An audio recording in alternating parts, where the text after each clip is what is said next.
देखो ध्यान दो, परवलय अंग्रेजी होता है पाराबोला। इसमें बता रहे थे कि पारा प्लस बोला दो शब्दों से, अंग्रेजी के दो शब्दों से मिलकर बना होता है। ये पारा का अर्थ होता है सेब और बोला का अर्थ होता है फेंकना।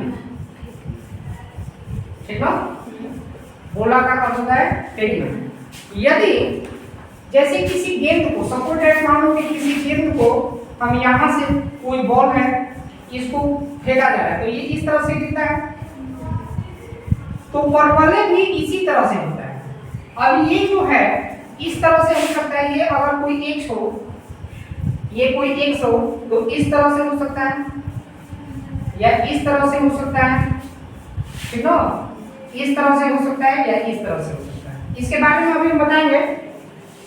ये जो है इस तरह का परवलय का कुछ आकृति होता है, लेकिन परवलय के लिए डिफिनेशन बोले तो डिफिनेशन लिखते हैं।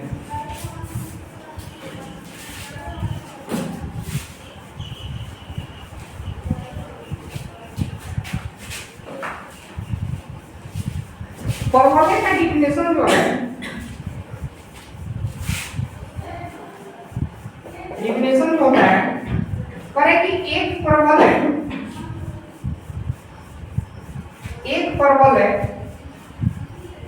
तल के उन सभी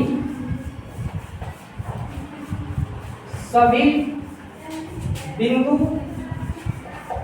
का समुच्चय है जो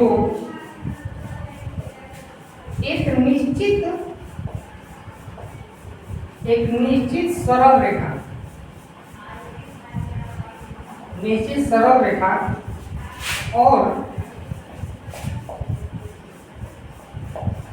तल के एक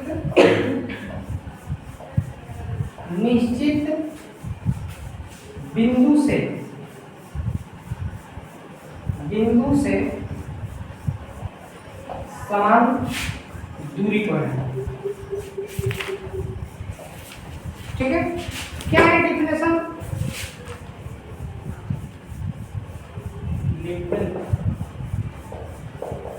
कितना एक्सरसाइज है ये? 11 प्रोजेक्ट के लिए ना, 2 के लिए। डिफिनेशन क्या है उसके मतलब नहीं है, ध्यान दो। यहाँ जो है समझने की कोशिश करो। करें कि एक परवलय तल के उन सभी बिंदुओं का समुच्चय है जो एक निश्चित सरल रेखा, यदि सपोज दैट मान लो कि ये एक सरल रेखा है, ठीक है, और यहाँ से एक कोई बिंदु है यहाँ पे F मान लेगा, ठीक है, तो करें कि निश्चित सरल रेखा और तल के एक निश्चित बिंदु से समान दूरी पर है। कहने का मेरा मतलब है कि यहाँ कोई तल है इस तरह से, ध्यान देना, यहाँ से यहाँ पे ये P1 है, यहाँ P1 कर देना, यहाँ P1 है, चाहे यहाँ B कर लेना, B1 P1, एक यहाँ यदि बिंदु हो P1 P2, एक यहाँ बिंदु हो P3, एक यहाँ बिंदु हो P4, ठीक है, तो यहाँ से इस तरह से इसको मिला देना, ठीक है, तो इसमें यहाँ B1 कर दें, यहाँ B2 कर दें, यहाँ B3 कर दें, B3 कर दें, B4 कर दें, तो ये दूरी और ये दूरी बराबर होता है, ठीक है। उसी तरह ये दूरी और ये दूरी बराबर होता है, अर्थात क्या होता है इसमें ध्यान दो, लिख सकते हैं हम कि B1 P1 equal to F P1, इसी तरह B2 P2 equal to F P2, उसी तरह P3 equal to F P3, ऐसे डॉट डॉट बढ़ा है, इसमें ये होता है, ठीक ना। अब ये जो सरल रेखा जो है इसी को नियता बोला जाता है, क्या बोला जाता है? नियता। ये जो है F, इसको नाभि बोला जाता है, नाभि। यहाँ तक पहले देख लो, थोड़ा सा नोट कर लो, आगे हम बोल रहे हैं, देख रहे हैं, ठीक है।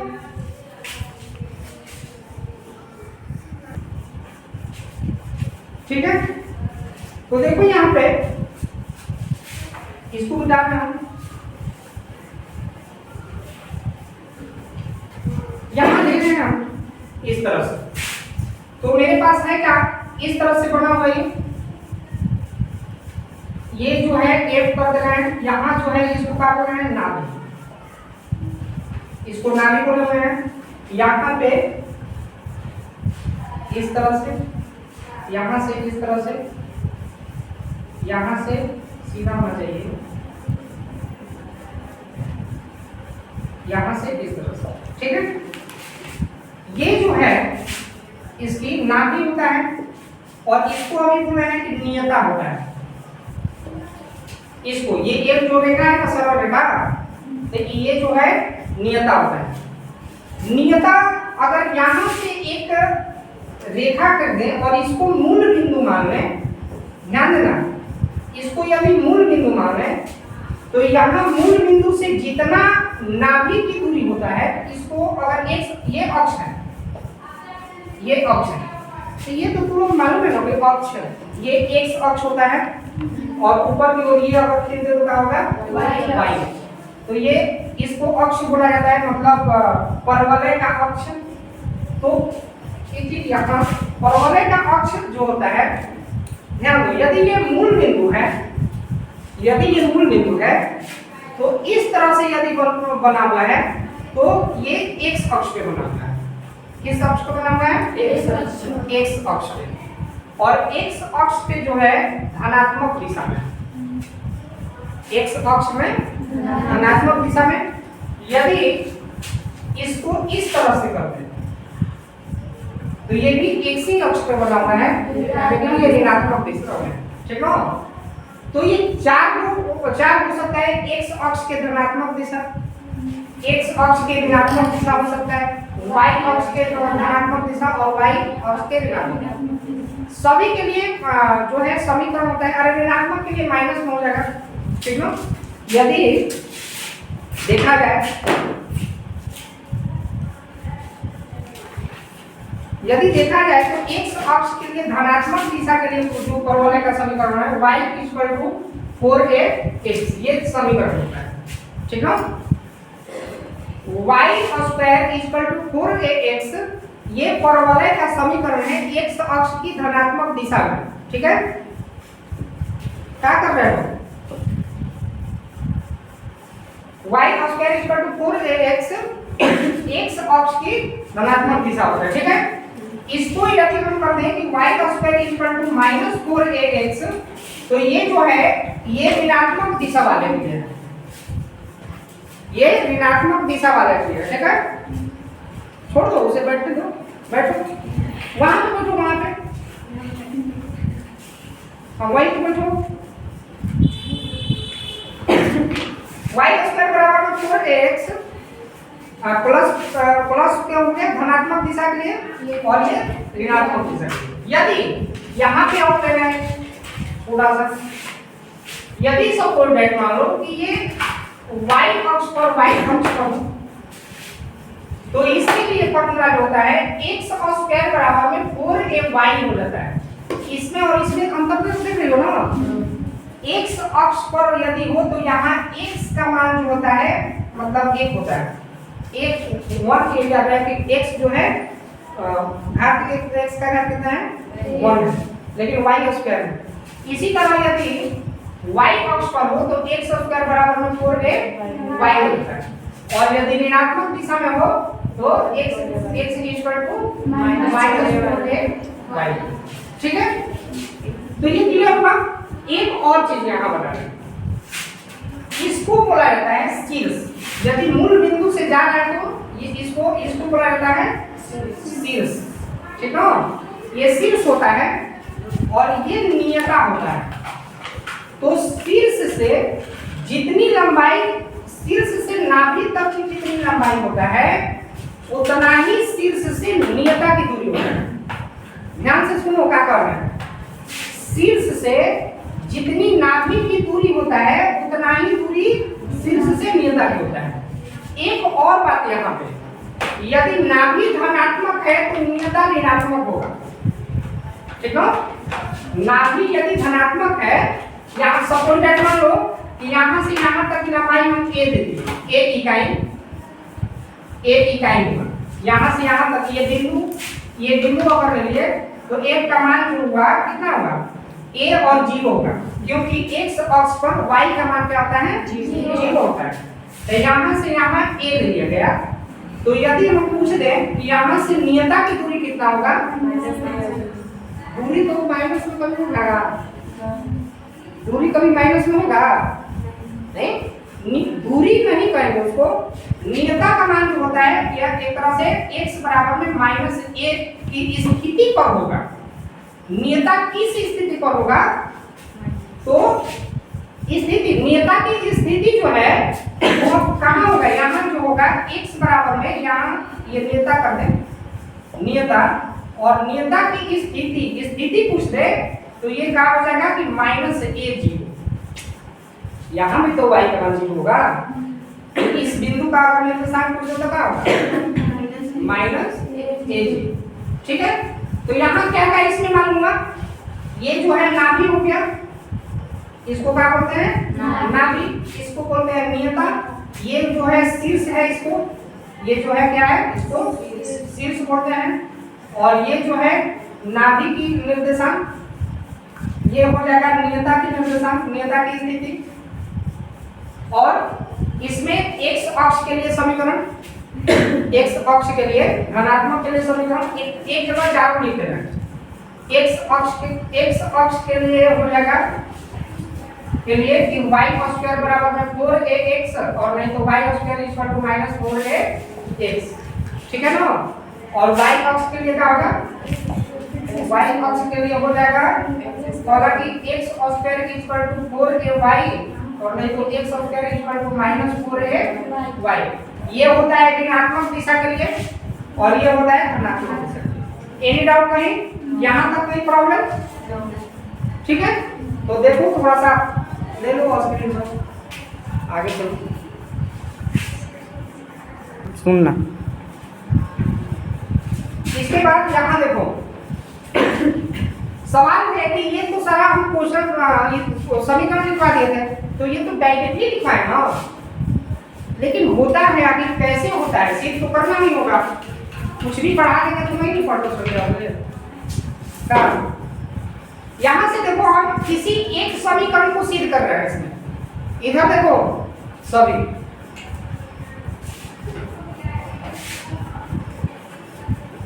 तुम क्या होता है, समय को बर्बाद मत करो, बार बार हम करें समय को आज बर्बाद करो, एक दिन तुम लोग बर्बाद करी समय, ये निश्चित हो गए, एकदम लिखित है कि आज समय को बर्बाद करो तुम लोग, तो आज से 10 वर्ष बाद समय तुम लोग को बर्बाद करेगा है, कर देगा, कहता है समय कि हमें बर्बाद कर लो, तब तो हम बर्बाद करेंगे। आज समय का उपयोग करोगे, आगे चल के तुम लोग के फ्यूचर बन जाएगा, और जब फ्यूचर बन जाएगा ना तो दुनिया मुट्ठी में, जो भी चाहोगे तुम लोग वो उस पर करो। एक बार अपना कैरियर बना लो और फिर जो भी करना है करो, कोई बोल रहा नहीं।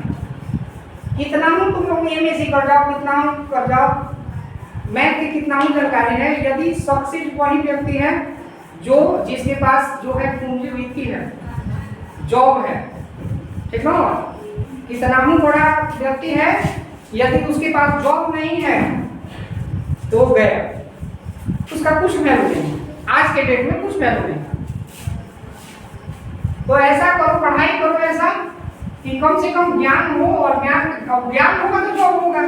आज तो कंपटीशन का युग है, कंपटीशन यदि क्वालिफाई करोगे तो निकल जाएगा, और ना तो ऐसे डिग्री लेकर बैठे ना जाओगे, कुछ नहीं हो पाएगा।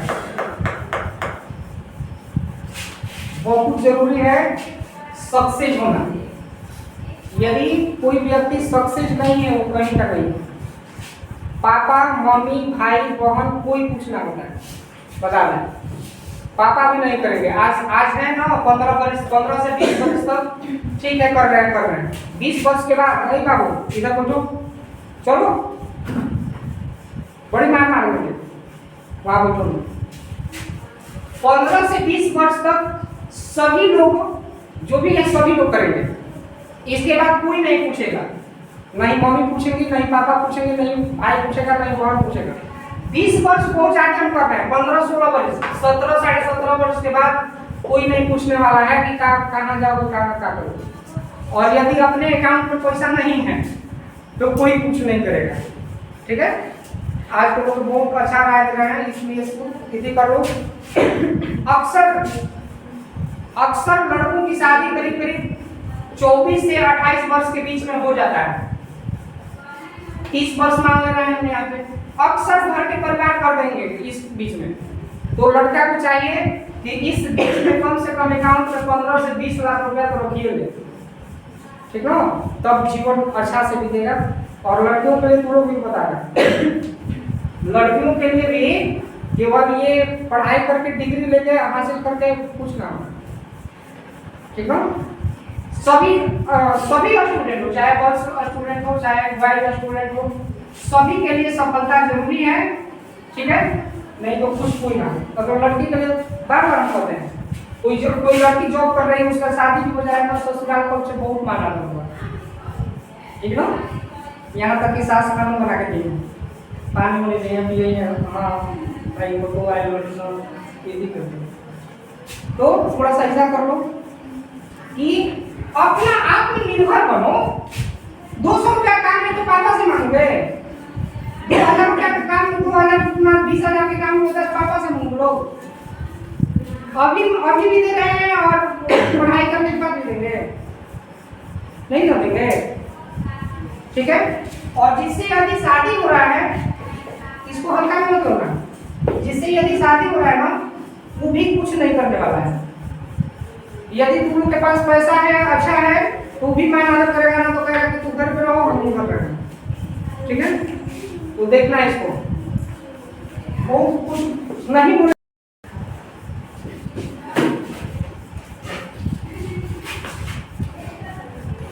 चलो, तो y बराबर है 4ax, ठीक है, ये लिखे हुए थे। एक समीकरण को सिद्ध कर रहे हैं, बाकी 4 को 3 को 4 को था, 3 को तुम लोग खुद सिद्ध कर लोगे, ठीक है। एक ध्यान दो, ध्यान से देखना, यदि इस तरह से इसको यहां जो है, इस तरह से यहां मूल बिंदु मान लें हम, यहां यदि कोई नाभि है F, तो यहाँ x अक्ष है, ये x अक्ष के लिए सिद्ध कर रहा है, कितना होता है, a 0 होगा। यहाँ जितना यहाँ से यहाँ तक की दूरी है, इतना ही दूरी पर इधर जो है नियता होगा, उसका नियता होगा जो x बराबर में -1 को सूचित कर देता है। यदि यहाँ मान लो कि यहाँ मेरे पास एक P बिंदु है, तो P का निर्देशांक प्रथम चतुर्थांश में a के सीधा पर मान रहे हैं इसको, चाहे यहाँ जो है a के सीधा पर ना करके, a के सीधा पर ना करके कहीं P साइड में मान लो, तो P अगर यहाँ है तो x के निर्देशांक x और y होगा, इसका निर्देशांक होगा ना, x y का निर्देशांक हुआ कि x अक्ष पर ये x है और y अक्ष पर y है, यही तो होता है निर्देशांक। ध्यान से देखना, तो इसको अभी हम मिटा रहे हैं, यहाँ से जितनी दूरी ये है उतना ही दूरी ये होगा, क्यों, क्योंकि अभी तो हम ऊपर वाले बताए हैं, ये थोड़ा सा लग रहा है कि ये दूरी कम है, लेकिन थोड़ा सा मान लेना, बताए हैं हम अभी कि जितनी दूरी यहाँ से यहाँ तक होता है उतना ही दूरी ये भी होता है, यही ना बताए हैं। तो इसको थोड़ा सा ध्यान देना, छोड़ो ऊपर लेना, लग रहा है ये कुछ अलग है, यहाँ से कर रहे हैं और यहाँ से कर रहे हैं,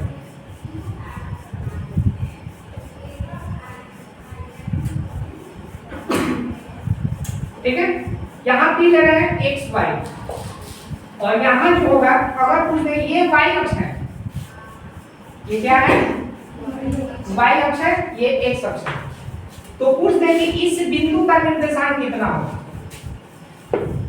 तो यहाँ तो 0 है, मूल बिंदु नहीं है, तो 0 यानी कि x का मान 0 होगा और y का मान y हो जाएगा, यही ना, y की जगह पर y हो जाएगा। लेकिन यहाँ से यदि यहाँ थोड़ा सा गलत हो रहा है, नियता की दूरी में बराबर होता है, कहाँ हो गया, ठीक है, थोड़ा सा पकड़ में आ रहा है। ये जो नियता से यहाँ तक की दूरी जो है, जितना दूरी ये है उतना ही दूरी ये में होता है नियता से। याद आ रहा है? देखो पीछे बताया है कि यदि ये नियता है, यहाँ बिंदु है, तो यहाँ से ये दूरी और नियता की दूरी बराबर होता है, अक्ष की दूरी नहीं होता है, याद रखना। ये तो मेरा अक्ष है, तो नियता की दूरी यदि यहाँ जो है x बराबर में माइनस a है, अगर इस बिंदु को लें तो क्या होगा, ये माइनस a और 0 हो जाएगा। लेकिन इस बिंदु को यदि लें तो ये हो जाएगा कि माइनस a और y, यहाँ y है, यहाँ क्या होगा, यहाँ होगा 0y, यहाँ होगा इस बिंदु का निर्देशांक पूछ लें तो होगा 0y। लेकिन इस बिंदु से काम नहीं है, मुख्य मेरा मतलब है यहाँ से यहाँ तक। अब सभी को, तुम लोग के सभी को दूरी फॉर्मूला मालूम है, दूरी फॉर्मूला मालूम है क्या होता है। यदि यहाँ p है, यहाँ q मान ले, यहाँ f होता है, तो कह दे कि p q की दूरी कितना होगा, तो दूरी formula root of x minus x2 minus x1 का वर्ग और y2 माइनस y1 का वर्ग। ध्यान से देखना, इजी मेथड है, बहुत इजी मेथड।